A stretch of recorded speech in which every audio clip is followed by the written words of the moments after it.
एक छोटे से गांव में रामलाल नाम के एक बुजुर्ग अपनी पत्नी मीना और दो बच्चों आरती और छोटू के साथ रहते थे।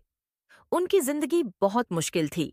वे एक छोटी सी झोपड़ी में रहते थे, जिसकी छत टपकती थी और खाने के लिए भी मुश्किल से कुछ जुटा पाते थे।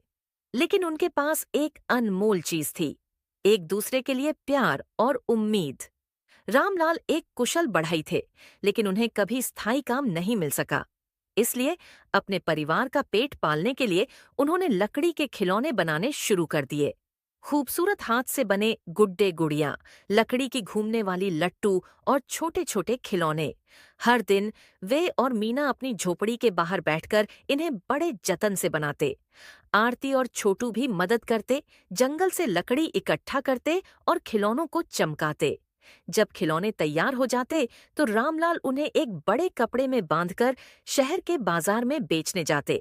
वहां वे एक छोटे से कोने में बैठकर ग्राहकों का इंतजार करते। लेकिन ज्यादातर लोग सस्ते प्लास्टिक के खिलौने खरीदना पसंद करते थे।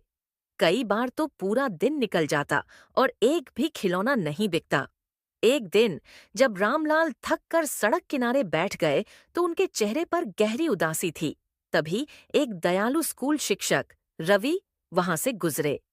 उन्होंने लकड़ी के खिलौनों को देखा और उनकी खूबसूरती से प्रभावित हुए।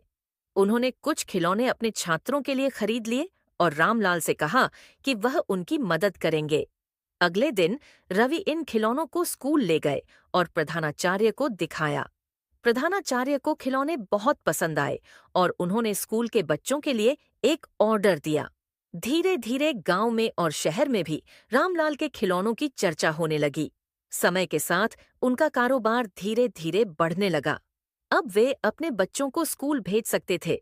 उनकी जिंदगी अब भी साधारण थी, लेकिन अब वे भूखे नहीं सोते थे। कुछ सालों बाद जब आरती बड़ी हुई तो उसने एक छोटी सी दुकान खोली, जहां सिर्फ लकड़ी के खिलौने बेचे जाते थे। उसने दुकान का नाम रखा बापू की यादें, अपने पिता की मेहनत और संघर्ष के सम्मान में। जो छोटे छोटे खिलौने कभी उनके लिए दो वक्त की रोटी जुटाने में नाकाम रहते थे, वही अब दूर दूर तक बच्चों के चेहरे पर मुस्कान लाने लगे थे। रामलाल का सपना पूरा हो चुका था।